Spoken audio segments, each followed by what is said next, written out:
গর্ভধারিণী মা, জনম দুঃখিনী মা, দুঃখের দরদি আমার জনম দুঃখী মা।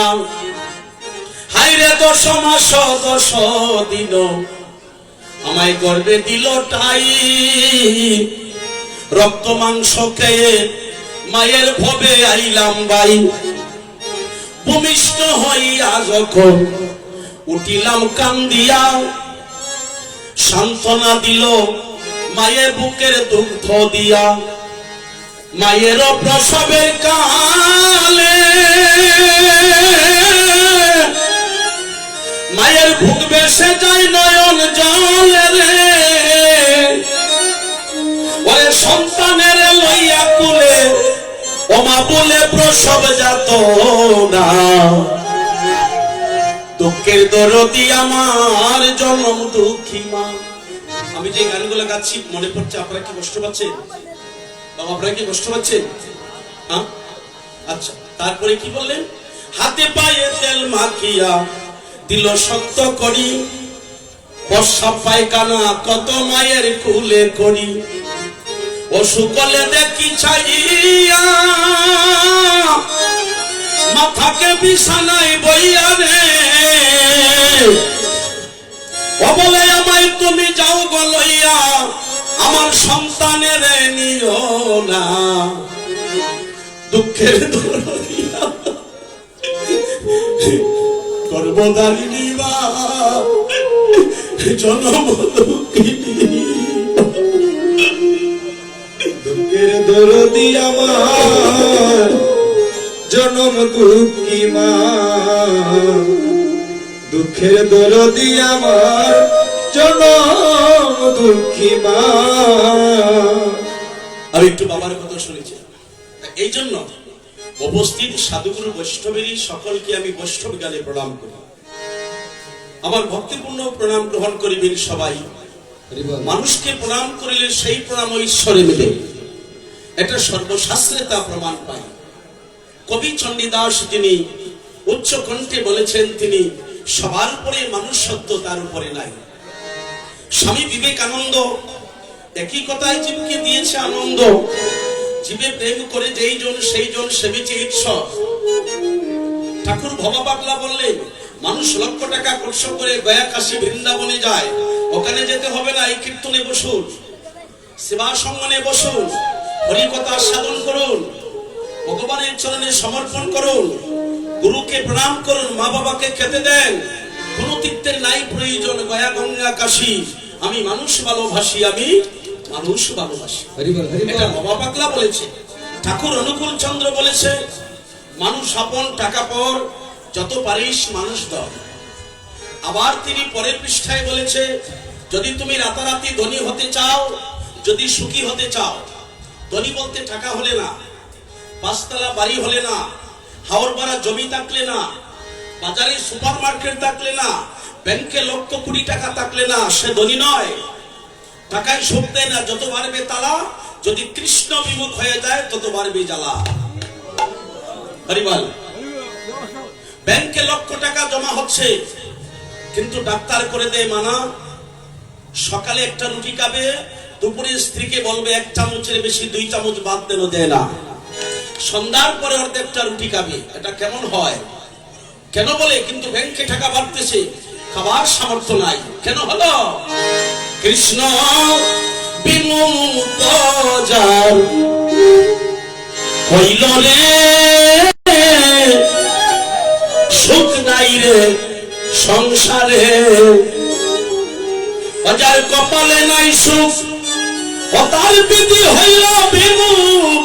কপালে নাই সুখ, তার বিধি হইল বিমুখ, তার দুঃখে দুঃখে জনম, এই জনমকে ধরে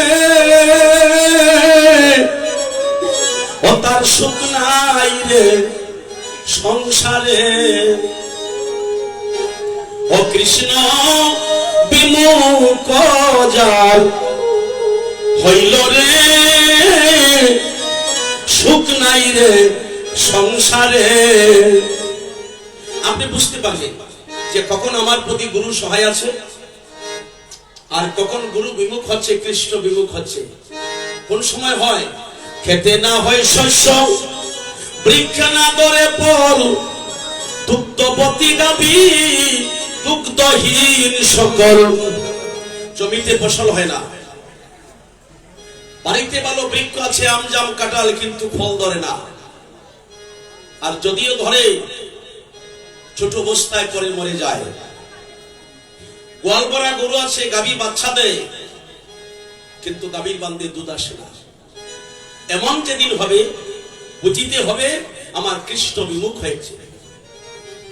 খেতে না হয় শস্য, বৃক্ষে না ধরে ফল, দুগ্ধবতী গাভী, দুগ্ধহীন সকল।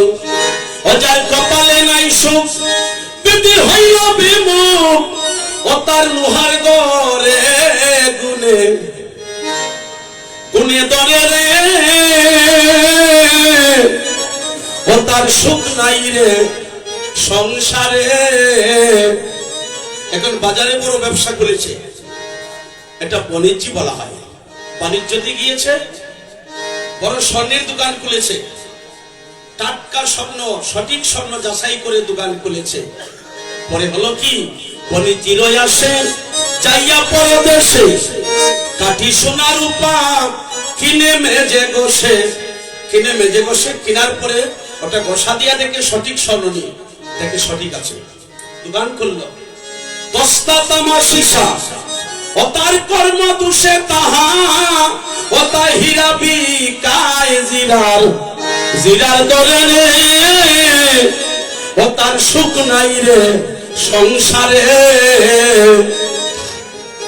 ও কৃষ্ণ বিমুখ যার হইল রে, সুখ নাই রে সংসারে। এবার আসি গুরুতত্ত্বে। মহাপ্রভু যার কাছে গিয়েছেন, আগে তো গুরুস্তুতি করতে হয়। আমি গুরুতত্ত্বে মহাপ্রভুর ছবিটা দেখে আমার প্রাণ কাছে, প্রভু তুমি তো এসব করেছো জীবের জন্য, একটু মহাপ্রভুর প্রশংসাটা আমি করতে ইচ্ছা হলো, তাই করেছি। এবার কাঞ্চননগর ভাসতী গুরুর কাছে গিয়েছে, গুরুকে বলছে আমাকে মন্ত্র দাও। গুরু বলছে না, তোমার এই বয়সে মন্ত্র দেওয়া যাবে না। নিভাই বলেছে, প্রভু গুরুর কাছে আমি না গেলে কলি জীব গুরুর আশ্রয় নিবে না, আর গুরু কৃপা না হওয়া পর্যন্ত জীবের মুক্তি নাই। তাই গুরুতত্ত্বে আমি গেয়ে নিচ্ছি ঠিক হাল, তারপরে হবে নাম যজ্ঞের সমাধান। গৌর হরি বল। আপনারা বসুন না, জায়গা আছে বাবা, সময় আছে তো আপনাদের। আপনারা সকলেই যুবক। হরি বল, হরি বল।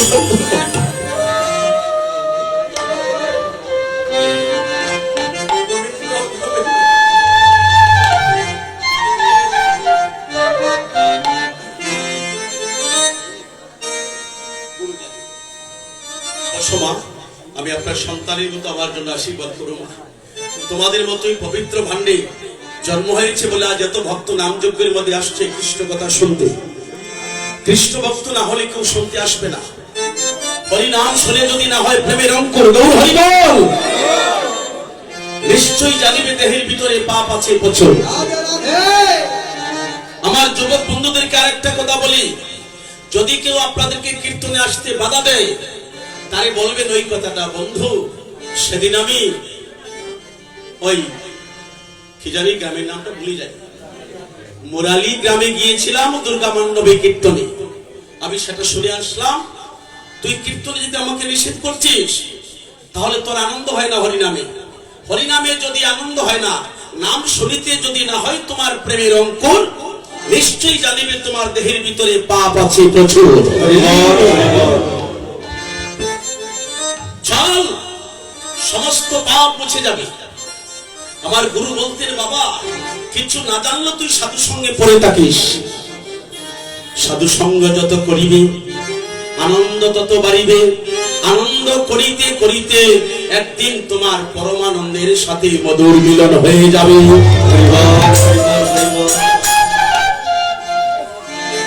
অনেক হয়ে গেছে, তাই বলেছে যদি সাধু সঙ্গে পড়ে থাকিস, তুই তুই কিচ্ছু জানিস না। দেখেন গুরু কি বলে, কিচ্ছু জানিস না, কিন্তু সাধু সঙ্গ করতে করতে এভাবে দূর দাঁড়িয়ে না, ওদের মধ্যখানে বসবে। আর এইভাবে বসতে বসতে যদি কোনো একদিন কোন এক সাধু ভক্ত তোকে দয়া করে কুল দেয়, তোকে তোরে বর্ষ করে, সেদিন ওই সাধুর পরশে তোর পাপী দেহ পবিত্র হয়ে যাবে।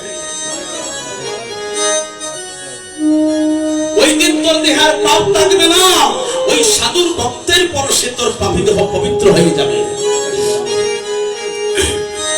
অমনরে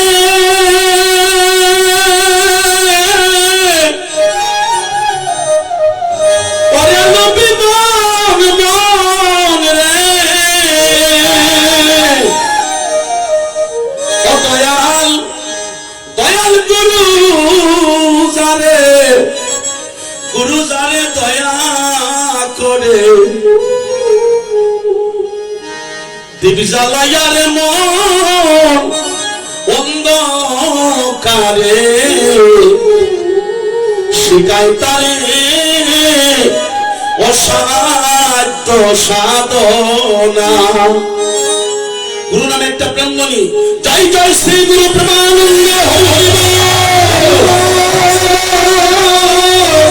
হরি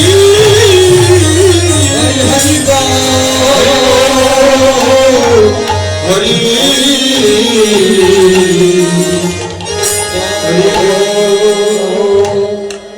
লুবি মনরে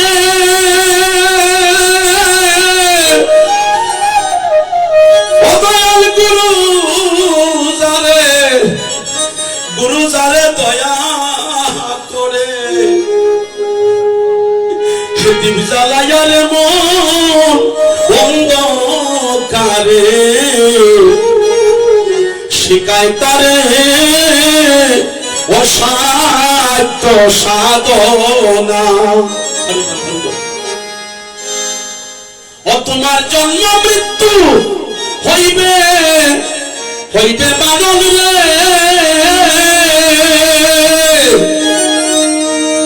এই ববের যন্ত্রণায় তোমার আসা যাওয়া,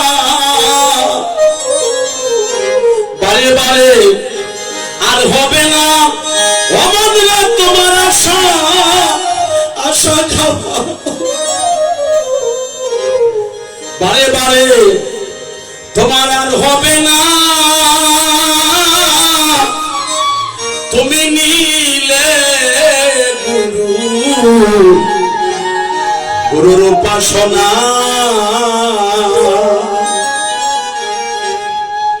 এই মাটির দেহ একদিন হবে সোনারে, অতর মাটির দেহ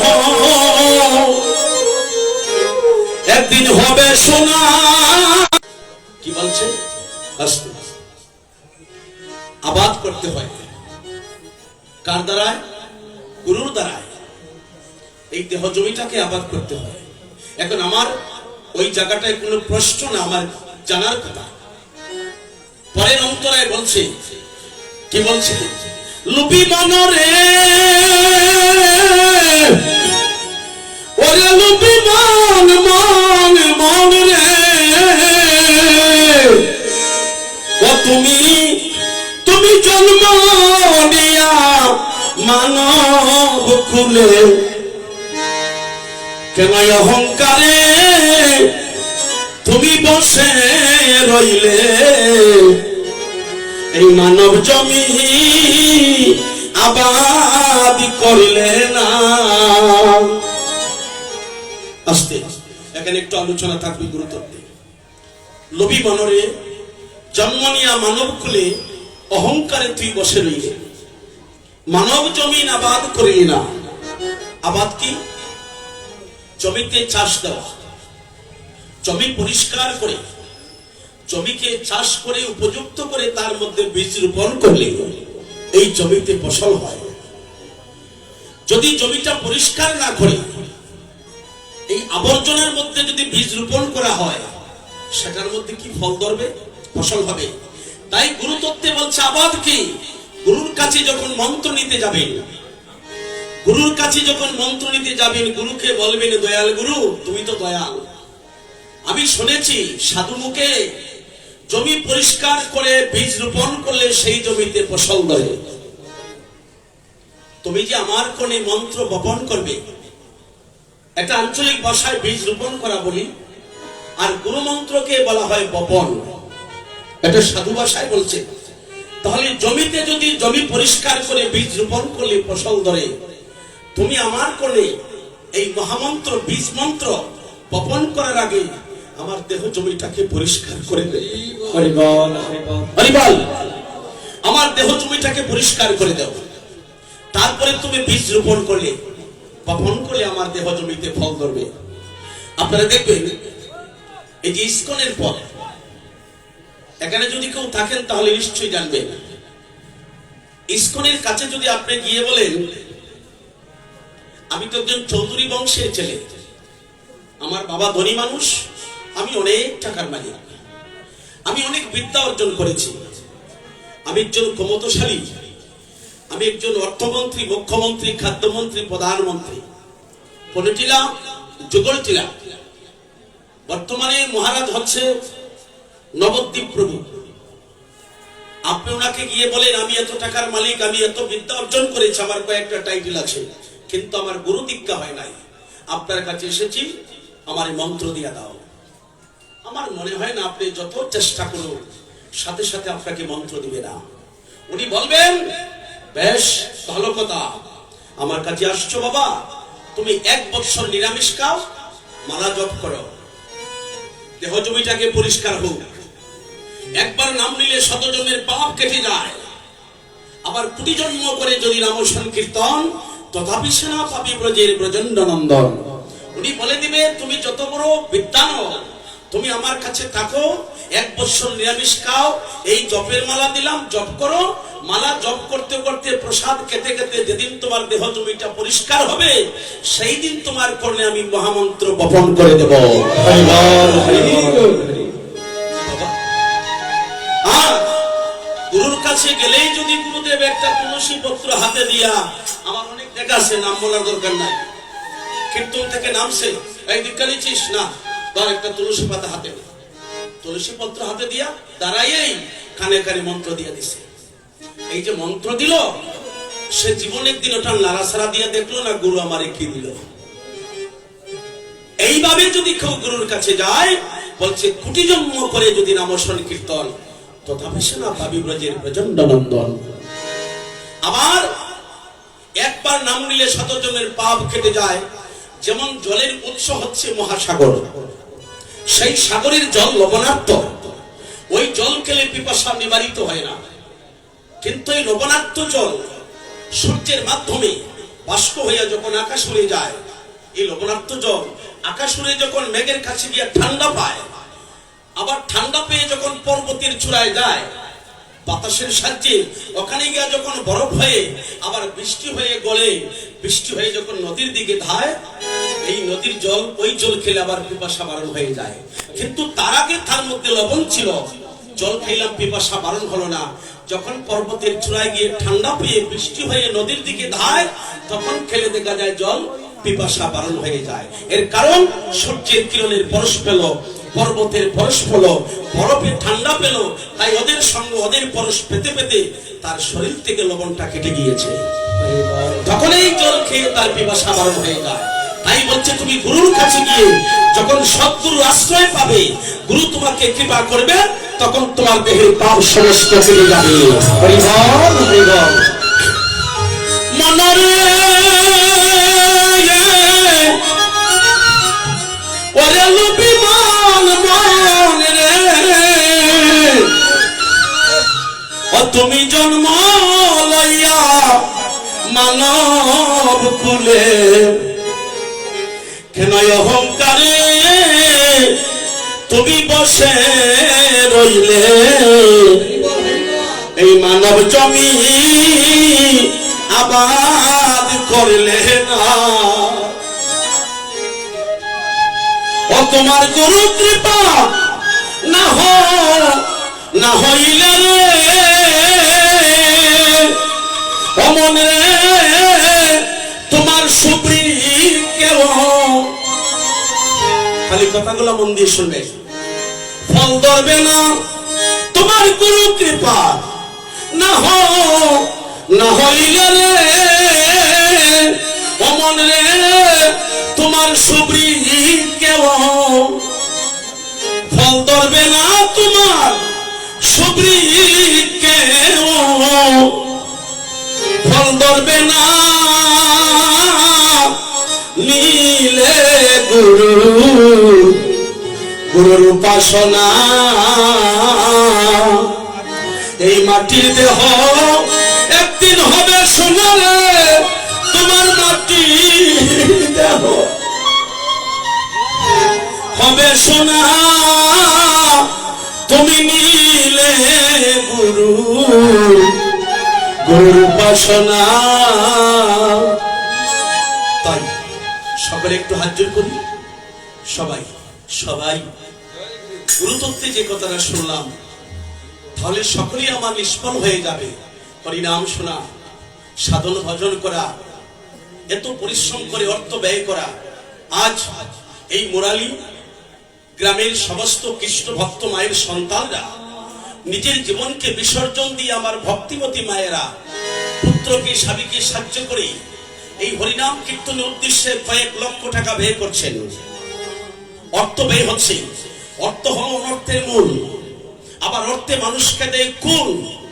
আবার যদি কেউ সদুদ্দেশ্যে অর্থ ব্যয় করে, এই অর্থে পরমার্থে যাওয়ার সন্ধানের পথ মানুষের পরিষ্কার হয়ে যায়।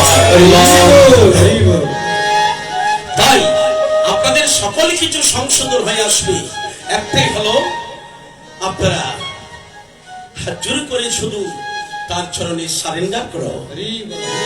একটা সর্বশেষ ভজন, সবাই হাত জোড় করি আমরা একটু কার চরণে, প্রভুর চরণে সবাই একটু সারেন্ডার করব। গুরু বলছে আমি তোমার সার্ভেন্ট হয়ে সবকিছু করে দেব।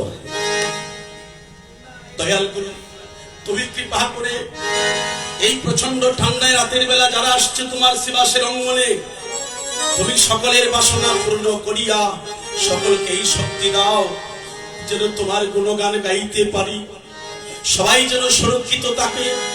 এই বাংলার মাটিতে প্রভু তুমি জন্ম নিয়েছ, এই জন্য গানের ভাষায় মহাজন বলে, যে দেশে গৌরাঙ্গ নাই সেই দেশে না যাব, গৌরাঙ্গ বিমুখ জনার মুখ না হেরিব। প্রভু তোমার দেশেই তো আমরা জন্ম নিয়েছি, কত বেদনা কত দুঃখ নিয়ে আছি প্রভু। তাই তুমি কৃপা করে আজকের সেবা সঙ্গনে যারা বসে আছে সকলকে দয়াল গুরু তোমার দয়ার গুণে তাদের বাসনা পূর্ণ করে দাও। শ্রী গুরু প্রেমানন্দে হরি হরি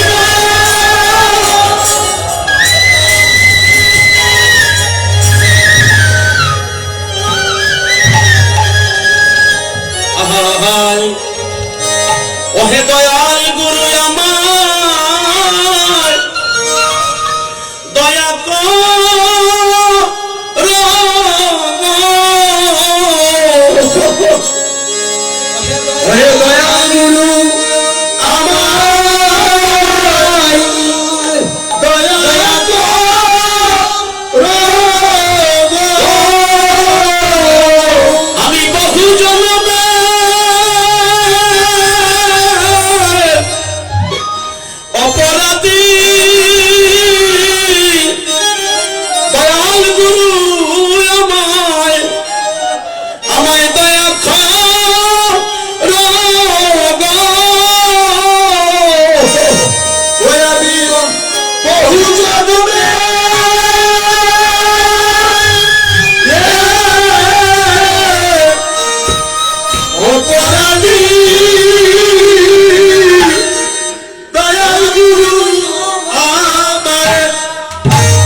মানব জনম হইবে আমার মানব জনম হইবে আমার কি মানব মানব জনম হইবে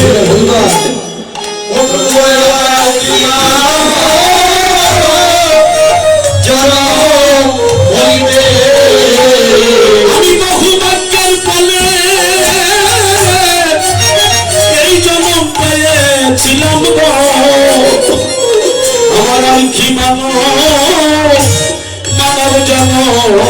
হইবে।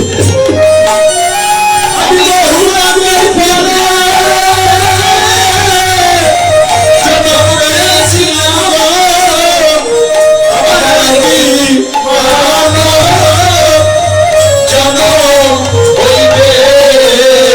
ওই আমি বহুভাগ্যের ফলে এই জন্ম পেয়েছিলাম রে। আমার আর কি মানব জন্ম হইবে। আমি বহুভাগ্যে জন্ম হয়েছিলাম, আমার আর কি মানব জন্ম হইবে। আমার দিনে দিনে পুরাইল গানার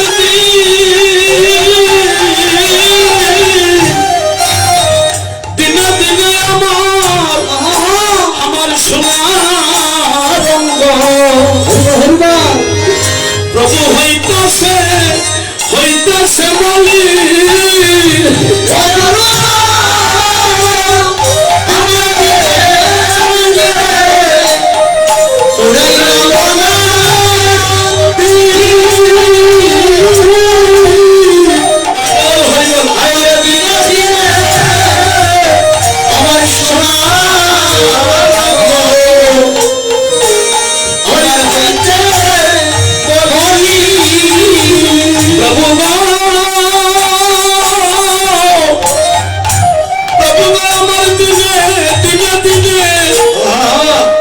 আমার দিনে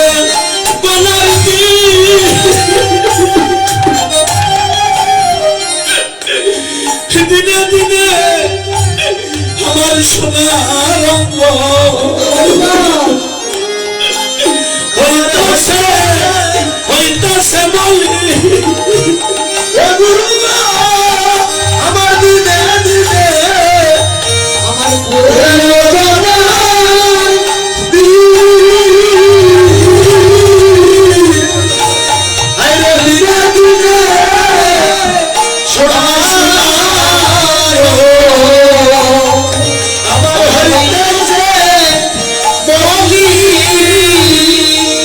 আমার দিনে দিনে বলার দিন পুরাইল রে। আমার দিনে দিনে বলার দিন পুরাইল রে। কিছু হবে না, একটু শঙ্কর জল বাবারে বলো, একটু শঙ্কর জল। উনি গুরুতত্ত্বে নিমজ্জিত হয়ে গেছে, কিচ্ছু হবে না। বাবাজি একটু শঙ্কর জল তাড়াতাড়ি আনো। একজন দুজন ধরুন, দুজন ধরুন, এইভাবে রাখো যাতে আঘাত না পায়। আমার দিনে দিনে দিনে শঙ্কর জল বাবাজি কই, বাবাজি বলে একটু শঙ্কর জল না। আমার দিনে দিনে আমার পুরাইল গনার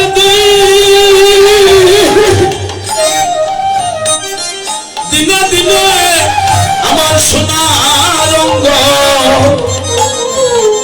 আমার হইতেছে বলি আমার দিনে দিনে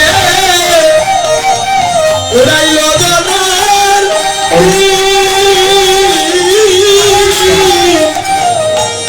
দিনে দিনে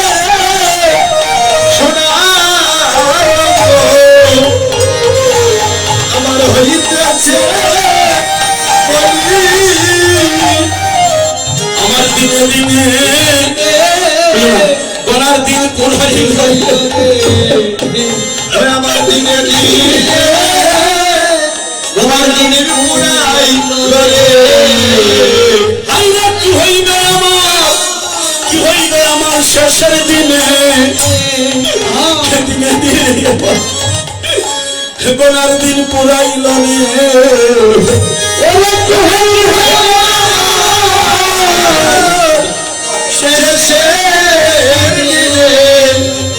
দিনে দিনে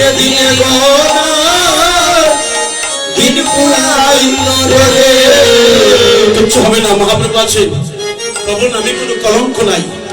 বলে একটু গুরুত্বে নিমজ্জিত হয়ে গেছে, ঠিক হয়ে যাবে, আহা আপনারা অনুসরণ করবে না। দাদা মাথাটা একটু হাতে মুখটা মুছে দাও, মুখটা মুছে দাও।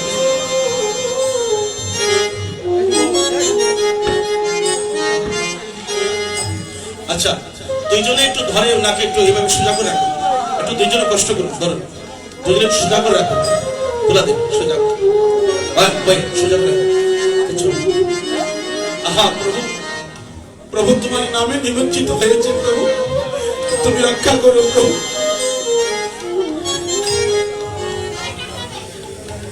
আপনারা বসুন, কিচ্ছু হবে না, বসুন, কিচ্ছু হবে না। জলটা জলটা একটু টুকটা ভিজে দিন, আর চোখের সামনে দিন, আপনার একদিন দেন সামান্য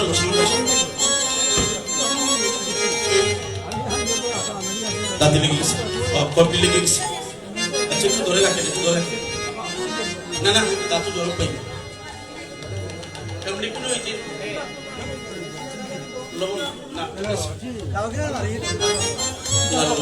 না, পালস ঠিক আছে, আমরা সকলেই গুরু নাম নেই। জয় জয় সচিন গৌর হরি কি, মহাপ্রভু কি, জয় জয় শ্রী গুরু প্রেমানন্দ হরি হরি হরি বল। আমার দিনে দিনে রাইল গদার দি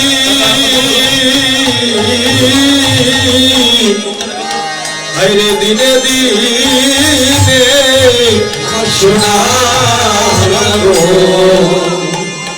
আমার হইতেছে বলি। জল কপি মারা তো জল খাইতে পারবেন না, কপি মারা। আচ্ছা আনন্দ, জয় জয় শ্রী গুরু প্রেমানন্দ হরি হরি বল।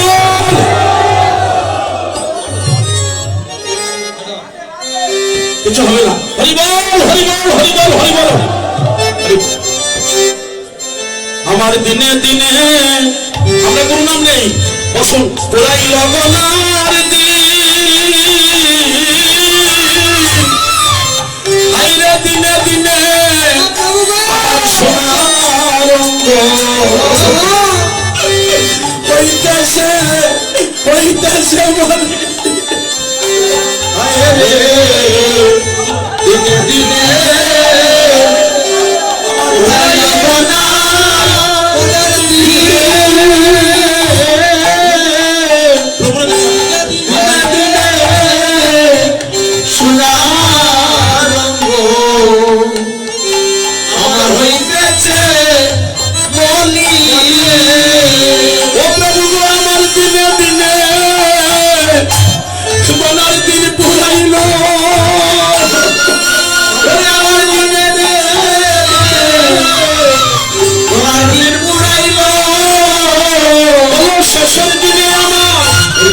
আমার কি হইবে বলো প্রভু, আমার দিনে দিনে সোনার দিন পুরাইল,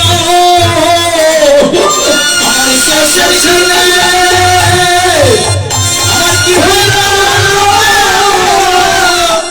দিনে দিনে পুরাইল, আমার শেষের দিনে প্রভু কি হইবে বলো, আমার দিনে সোনার দিন পুরাইল, শেষের দিনে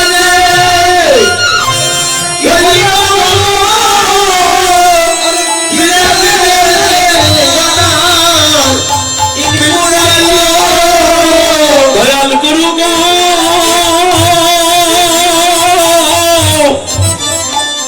গুরু আমার মান কুলমান, মান কুলমান জীবন যৌবন আমি সব সময় করিলাম অর্পণ গো, আমার কুলমান জীবন যৌবন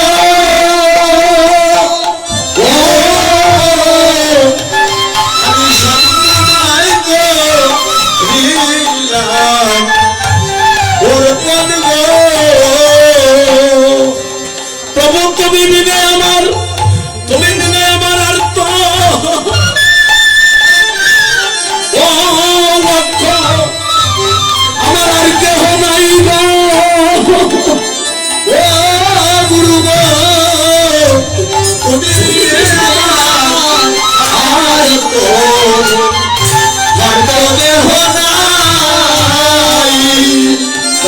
বসতে দিন, বসো দাদা। গত রাত্রে আগের রাতে আমি বলেছিলাম সুনামগঞ্জ দুর্গা মণ্ডপে হরিনাম সংকীর্তনে অধিবাস ছিল। আমার প্রভু যেখানে আসেন তাই বিশ্বাস প্রভু দয়া করেছে। গত রাত্রে আগের রাত্রে সুনামগঞ্জ শহরে সদরে দুর্গা মণ্ডপে অধিবাস করতে বসেছে সাজন কীর্তনী রাজন পাল দাস। তার কিবুত মাস্টার অধিবাসে প্রেমধ্বনি দিয়ে শুধু গুরু বলে ডাক দিয়ে সেবা সঙ্গনে সে তার প্রাণ পাখি চলে গিয়েছে। আমার সেই বেদনায় আজও প্রাণ কাঁদে। তাই আজ আমার দাদা গুরু কৃপা আছে, উনি হরিনামে নিমজ্জিত হয়ে গিয়েছেন। আমাদের প্রভু তোমার দয়াল নামে কোনো কলঙ্ক নাই প্রভু, তুমি সকলকে উদ্ধার করে দেও প্রভু।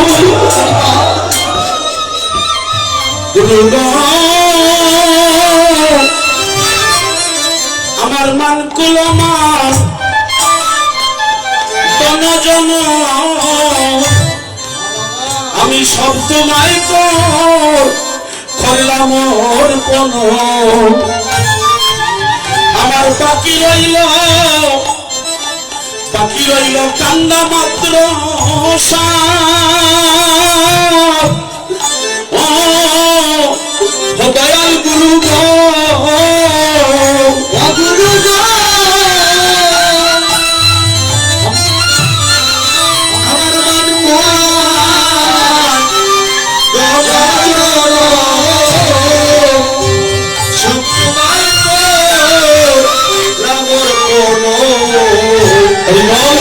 আমার বাকি রইল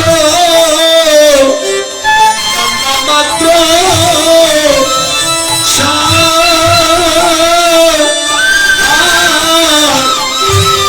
গুরু গো। শ্রী গুরু প্রমানন্দে হরি হরি বল। প্রভু আমার অন্তিম কালে তুমি স্থান দিয়েছ চরণ তলে। আমি মরি যেন তোমার চরণ পক্ষে লইয়া, দয়াল গুরু গো।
সেদিন যেন তোমার নয়নে দেখি, আমি সেদিন যেন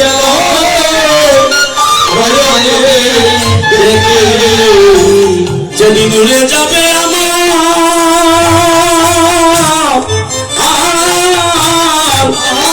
আমার প্রাণ পাখি, সেদিন যেন আমি নয়নে দেখি, যেদিন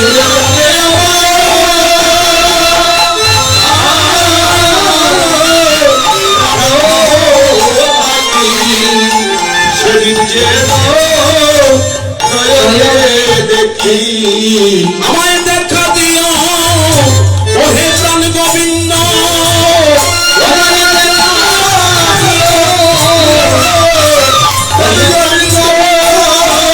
যেদিন আমার ভবলীলা প্রভু হইবে সাঙ্গ, তুমি দেখা দিও আমায় ওহে প্রাণ গোবিন্দ।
উপস্থিত সাধুগুরু বৈষ্ণব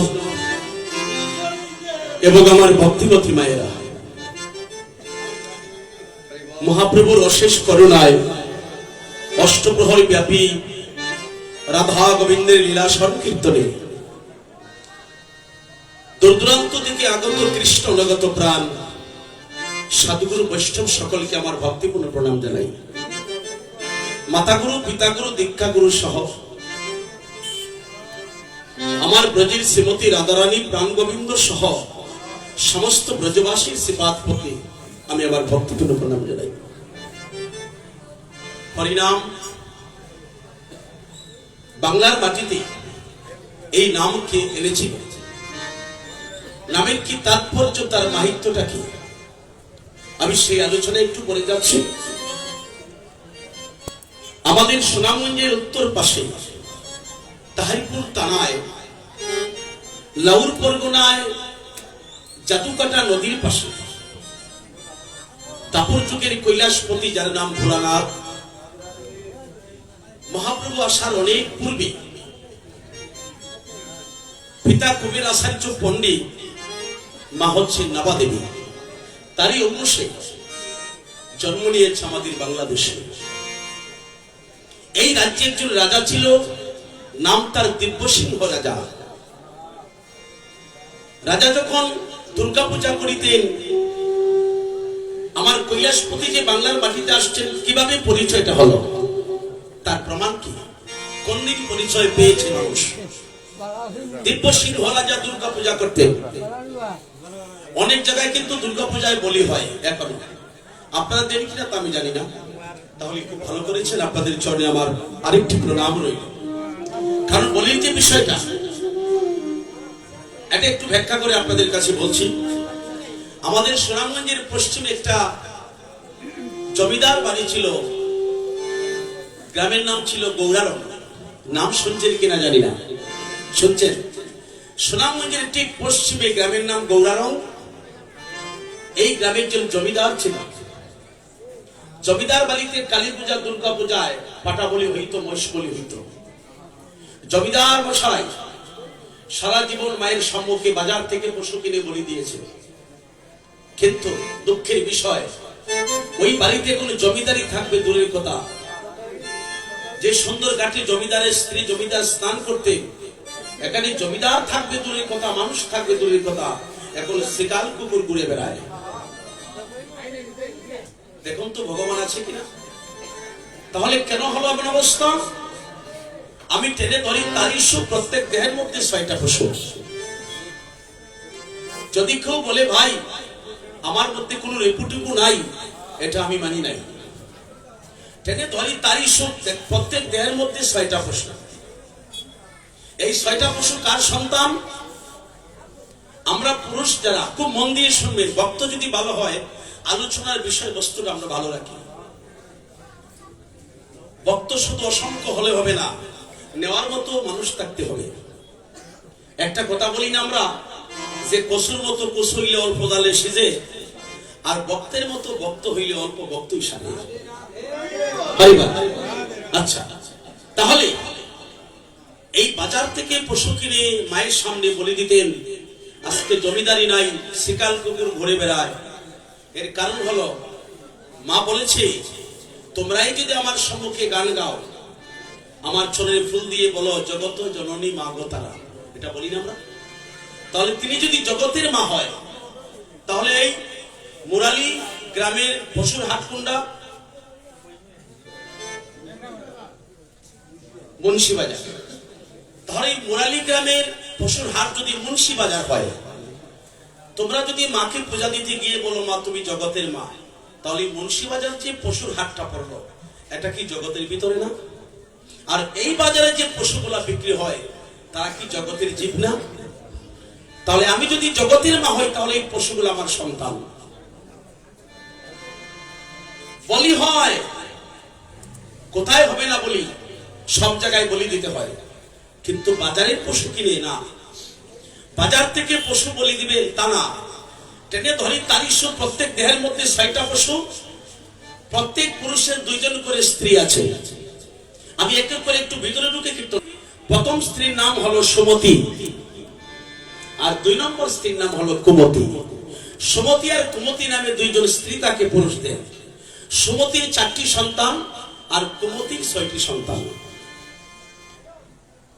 এটা তুমি বিজ্ঞানের কাছে গেলে হবে না, এই বিষয়টা জানতে হলে একজন সদ্গুরুর কাছে যেতে হবে। বিজ্ঞান আলাদা বস্তু, আলাদা বিষয়, আর আধ্যাত্মিক জগৎটা এটা আলাদা বিষয়। তাহলে সুমতি আর কুমতি দুইজন স্ত্রী, এটা আমি চিনব কি করে? একজন সদ্গুরুর কাছে গেলে তোমাকে চিনিয়ে দিলে। তাহলে সুমতির 4টি সন্তান আর কুমতির 6টি সন্তান। এখন যদি বলি সুমতির 4টি সন্তানের নাম কি? সুমতির 4টি সন্তানের নাম হলো জ্ঞান, বিবেক, বৈরাগ্য, আর একটি কন্যা হলো ভক্তি। এই 4টি সন্তান হলো সুমতির। আর কুমতির 6টি সন্তান, যাদের নাম হলো কাম, ক্রোধ, লোভ, মোহ, মাৎসর্য, এই 6টি সন্তান হলো কুমতির।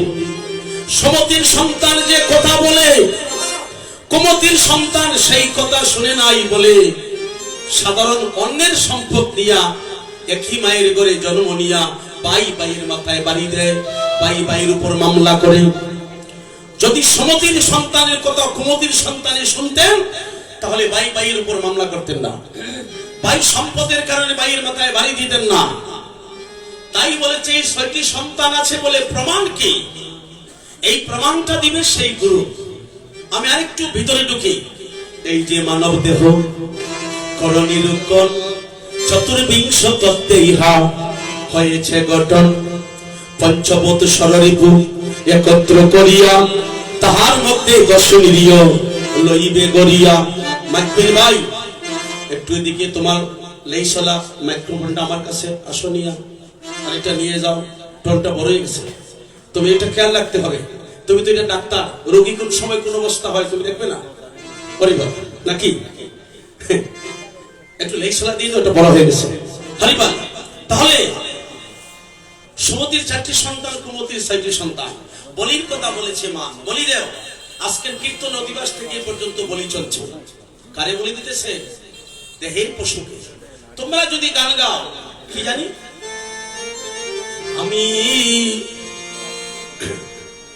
আমি চাই না মাগো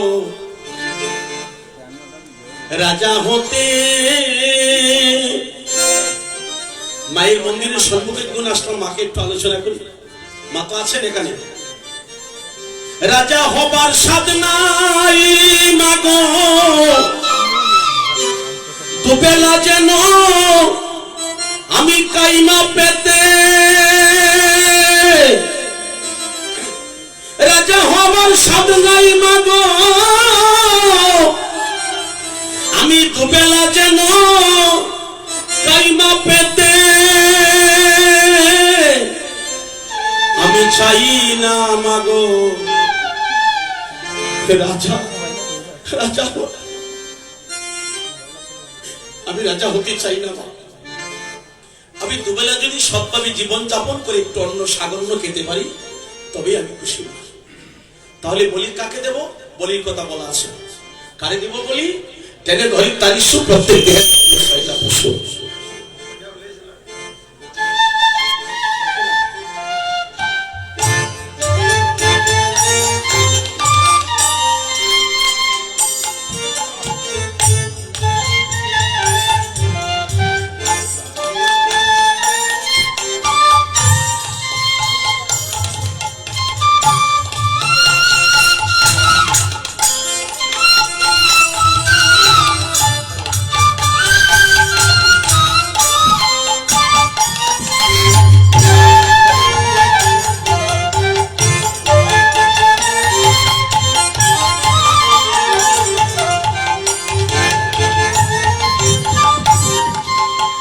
দণ্ড দাও, চিকন করো। আপনার কি কষ্ট পাচ্ছে? কাকে বলি দেব? বলছে তোমার দেহের মধ্যে যে 6টা পশু আছে, ঠেলে ধরি তারই প্রত্যেক 6টা পশু, কাম, ক্রোধ, লোভ, মোহ, মাৎসর্য, তাকে বলি দেব। তাকে বলি দিয়ে মায়ের পূজা পেয়েছে সবাই। বাজারের পশু বলি দিবে।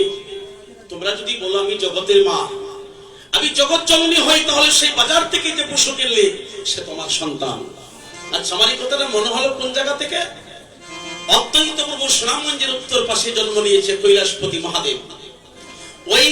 এই রাজ্যে একজন রাজা ছিল, তিনিও দুর্গা পূজা করতেন। রাজার নাম ছিল দিব্যসিংহ রাজা। যখন দাপর যুগের কৈলাসপতি 16 বছর বয়স হয়ে গেল, মাকে দেখতে গিয়েছে, কিন্তু মাকে প্রণাম করে না। এখানে পুরোহিত যারা ছিল পূজা করতে, পুরোহিতের নজরে পড়ে গেল হাজার হাজার ভক্ত দিব্যসিংহ রাজার দুর্গা পূজায় আসে, মাকে প্রণাম করে, কিন্তু 16 বছর একটা ছেলে মাকে প্রণাম করে না। পুরোহিত সেই অবস্থা থেকে জিজ্ঞেস করে, তুমি কার ছেলে? বলছে আমার পিতার নাম হলো কবির আচার্য পণ্ডিত। বাবা, তোমার মায়ের নাম নাবা দেবী। তাহলে তাদের নাম শুনেছি। তোমার বাবা তো পণ্ডিত ছিল, কিন্তু পণ্ডিতের ছেলে হইয়া রাজা সহ সকলে মাকে প্রণাম করে, তুমি প্রণাম করো না কেন? বলছে ঠাকুর মশাই, আমি প্রণাম করতে জানি, কিন্তু আমি প্রণাম কেন করি না সেটা আপনার ব্যাপার নয়, আপনি আপনার পূজা চালিয়ে দেন। পুরোহিত একটু রাগান্বিত হয়ে রাজার কাছে সেই খবরটা দিলেন যে রাজা ঈশ্বর, আপনার রাজ্যে তাকে 16 বছর বয়স একটা ছেলে, নাম তার কমলাক্ষ। এই সময় কমলাক্ষা ছিল না মহাদেবের নাম, কিন্তু সেই ছেলেটা মাকে প্রণাম করবে দূরের কথা, আমি বলতে আরো মস্কারা করছে। রাজা ডেকে আনলো, কে তুমি? আসো। তার কাছে ডেকে বলছে, তোমার নাম? আমার নাম কমলাক্ষ। তুমি আমার মাকে প্রণাম করো না? হাজার লোকে প্রণাম করে আমি রাজা হয়ে মাকে প্রণাম করছি, তুমি আমার মাকে প্রণাম করছো না কেন? একটু প্রণাম দাও। শুনো, রাজাকে তো উত্তর দিতে হবে। এই রাজ্যে তাকে রাজার কাছে হাত জোড় করে বলছে, রাজামশাই, আমি তোমার মাকে প্রণাম করতে জানি, কিন্তু আমি কেন প্রণাম করছি না? তোমার মাকে প্রণাম দিতে গেলে আমার প্রণাম তোমার মা নেবে না, আমার প্রণাম তিনি সহ্য করতে পারবে না। এই জন্য তোমার মাকে আমি প্রণাম করছি না, আমার অপরাধ ক্ষমা করে আপনি আমাকে মুক্তি দাও। রাজা একটু রাগান্বিত হয়ে বললেন, কি আমি রাজা হয়ে মাকে প্রণাম করি, আমার প্রণাম গ্রহণ করি, আর তুই 16 বছরের বালক আমার রাজ্যে থাকিস, তোর প্রণাম মানবে না? তুই কি কোনো দেবতা? 10 মিনিটের মধ্যে যদি আমার মাকে প্রণাম না করিস, তোমার মা বাবা সহ আমার রাজ্য থেকে বহিষ্কার করে দেব। রাজা রাগান্বিত হয়ে গেলেন, বলছে, না না রাজা, আপনি মন কাজ করবেন না, আমরা আপনার প্রজা, আপনি বিশ্বাস যদি না করেন তাহলে আমি মাকে প্রণাম দিতে যাচ্ছি, আমার মাকে শাস্তি দিবেন না। যাও। সে বলল তার প্রণাম নেবে না, যাও সবার সম্মুখে তুমি প্রণাম করতে যাও। দুর্গা তো নিশ্চয়ই জানে। যখন মায়ের সম্মুখে গেলেন, মাকে তিনি মনে মনে বলতেছে, মা তুমি পরিচয় দিও না, এই নরলোকে, নর মানে তো মানুষ, আমার পরিচয় দিও না, তুমি আমার প্রণামটা গ্রহণ করিও। কিন্তু দুর্গাও জানে তিনি স্বয়ং কৈলাসপতি, কিন্তু তার প্রণাম কিভাবে নিবে? তিনি সাধারণ মানুষ আকারে আসছে কলির জীবকে মুক্ত করার জন্য। মহাপ্রভু পাঠিয়েছেন, যাও তুমি মুক্ত করে নিয়ে আসো। মাকে প্রণাম করতে গিয়েছে, হাজার হাজার লোক তার পিছনে ছুটছে, তার প্রণাম দুর্গা গ্রহণ করবে না। রাজা সাথে গেলেন, যখন মায়ের মন্দির সম্মুখে গিয়া প্রণাম করবে দূরের কথা, শুধু হাত জোর করেছে, হাতটা জোর করা মাত্রই প্রণাম আর করতে পারে না, মাটির মূর্তি গড়ে গিয়েছে। মাটির মূর্তি যখন ঘুরে গেল, এই ঘটনা আমার সুনামগঞ্জের ঘটনা। তাহিরপুর থানায়, সুনামগঞ্জের উত্তর পাশে তাহিরপুর থানা, লাউর পরগনায় মাটির মূর্তি যখন ঘুরে গিয়েছে, তার প্রণাম সত্যিই নিল না। রাজা সহ সকলে হাত জোর করে বলছি, তুমি সাধারণ নর নয়, তুমি কি আমাদেরকে পরিচয় দাও? তুমি কেন আসছো? তুমি কে আমাদেরকে পরিচয় দাও? আমরা না জেনে তোমার কাছে অপরাধ করেছি। সত্যি তো মা তোমার প্রণাম নিলেন না, মা মাটির মূর্তি ঘুরে গিয়েছে। সেই সময় বলছে, রাজা ঈশ্বর, আমি দাপর যুগে, আমি গোলকের কৈলাসপতি, আমি কলির জীবকে মুক্ত করিতে সাধারণ মানুষ আকারে নাবা দেবীর ঔরসে জন্ম নিয়েছিলাম, কিন্তু দেবী যখন পরিচয় দিয়ে দিল, আমি আর মানুষের কাছে থাকতে পারবো না, আমি ওখান থেকে চলে যাব। ভারতবর্ষে শান্তিপুরে।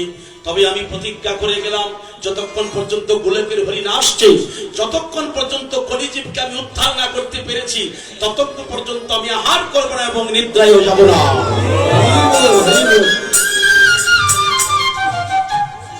ওখান থেকেই মা বাবাকে প্রণাম করে তিনি অন্তর্ধান হয়ে চলে গেলেন ভারতবর্ষে নবদ্বীপ শান্তিপুরে। শান্তিপুরে প্রভুর বাড়ি।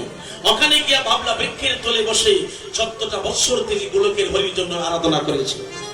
আমি যে কাল বলেছিলাম, অদ্বৈত প্রভু যতদিন কলির জীবের জন্য কেঁদেছে, এই বিশ্ব ব্রহ্মাণ্ডে ততদিন জীবের জন্য আর কেউ কাঁদতে পারে না। রাধে রাধে। শুধু জীবের জন্য।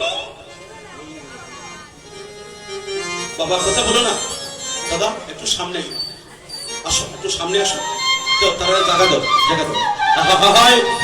তার উত্তর পাশে সুনামগঞ্জে ব্রহ্মা কলির যুগে হরিদাসে জন্ম নিয়েছে আমাদের বাংলাদেশে। তাই আমি মহাপ্রভুর গেয়ে নিচ্ছি একটি গান, তারপরে হবে অদ্বৈত প্রভুর পদের সমাধান। হরিপাল সবার কাছে বিনীত হরিনাম সংকীর্তনে বসে চুপ করে নীরবতার মাধ্যমে বসতে হয়। আপনারা ভক্ত বলেই তো সামনে আসছেন। সবাই কি ভগবানের প্রথম সারিতে স্থান পায়? তোমরা যে সামনে বসছো, এটা প্রথম সারি, ওখানে সবাই স্থান পায় না। এবার মহাপ্রভু দিয়েছে আপনাদেরকে অধিকার, কিন্তু কথা বললে তো আপনি অনুধ্বনি করতে জানেন তো? অনুধ্বনি করতে জানেন তো? বা আমার কণ্ঠ তো পরিষ্কার, এটাই তো আমি হরিবাল। আচ্ছা আচ্ছা, ভালো ভালো ভালো, তুই ভক্ত মানুষ। অনুধ্বনিটা কয়েক করে হয়? 7, 5, 12। কোন ক্লাসে পড়তেছ? কয়েক করে হচ্ছে, ওটা বলছি। কয়বার দিবেন সেটা আপনার বিষয়। অনুধ্বনিটা কয়েক করে হয়। তোমরা তো স্টুডেন্ট মনে হয়। 5টা। বাবা তোমার প্রাণ জানি। আচ্ছা, আমার এই মাসিমার সাথে তোমরা কি একমত? একমত। তাহলে বলো, তোমার কণ্ঠ ভালো আছে? জানেন না? তুমি জানো? তুমি জানো? লেখাপড়া করছো তো? তাহলে জানবেন না কেন? যদি তোমরা সত্যি স্কুলে পড়াশোনা করো, তাহলে কত অক্ষরে অনুধ্বনিটা হয় এটা আপনারা জানবেন না। এটা নিজে তো সংখ্যাটা যোগ করে নেন না। অনুধ্বনিটা, এই ধ্বনি তো নারী ছাড়া আস্তে আস্তে আস্তে একমাত্র সনাতন ধর্মের মানুষ ছাড়া এই অনুধ্বনি আর কোন ধর্মের লোকের সম্ভব না। কি বাবা? এটা একমাত্র সনাতন সত্য। সনাতন মানে কি? সত্য সনাতন, চিরন্তন সত্য। কেমন সত্য? অনন্তকালের বর্তমান। অনন্তকাল ছিল, বর্তমানে আছে। আমার কথা শোনো তোমরা। অনন্তকাল ছিল এই ধর্ম, বর্তমানে আছে, ভবিষ্যতে থাকবে। আরেকটা কথা আপনাদের নিবেদন করে যাই, আমি আগামীতে আসতে পারবো কিনা জানি না। তোমাদের বন্ধু বান্ধব বান্ধবী যারা আছে, সকলকে একটা কথাই বলবেন, এই যুগে যে যে ধর্ম নিয়েছেন, স্কুলে গেলে তো একজন ইসলাম ধর্মেরও বান্ধবী হইতে পারে, একজন খ্রিস্টান হতে পারে, তাই তো? সনাতন বলো, ইসলাম ধর্ম বলো, খ্রিস্টান ধর্ম বলো, জৈন ধর্ম বলো, যে কোনো ধর্মের যদি কোনো বান্ধবী বা কোনো বন্ধু থাকে, সকলকে একটা কথাই বলবে, যদি তার মনটা একটু বিচলিত হয়ে যায়, তাকে বলবে তুমি স্থির হয়ে আত্মহত্যা করে তুমি ব্রহ্ম হত্যার পাতকী হইও না। 1 নম্বর। 2 নম্বরে বলবেন আপনারা, কোন মানুষ ইসলাম ধর্ম হোক, সনাতন ধর্ম হোক, খ্রিস্টান ধর্ম হোক, বৌদ্ধ ধর্ম হোক, জৈন ধর্ম হোক, কোন মানুষ যেন তার নিজ ধর্ম ত্যাগ না করে। এটা আমার প্রথম নিবেদন। বলছে তুমি নিজ ধর্ম ত্যাগ করার আগে পৃথিবী ত্যাগ করা তোমার উত্তম।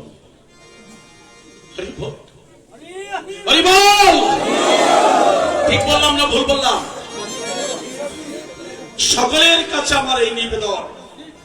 বলছে যারা নিজের ধর্ম ত্যাগ করে, যতদিন পৃথিবীর চন্দ্র সূর্য থাকবে, তুমি কুম্ভী পাক নরকে নিলয় হবে। তোমার বাবা জনকাটা মানুষের মতো পরিশ্রম করে তোমার মুখে হার দিয়েছে। তোমার মা তোমাকে বুকে রক্ত তপ্ত করে তোমার স্তন সুধা দিয়ে বড় করেছে। মা বাবা সন্তানকে কখনো কুপুত্র বলে গালি দেয় না, এটা আশীর্বাদ হয়ে যায়।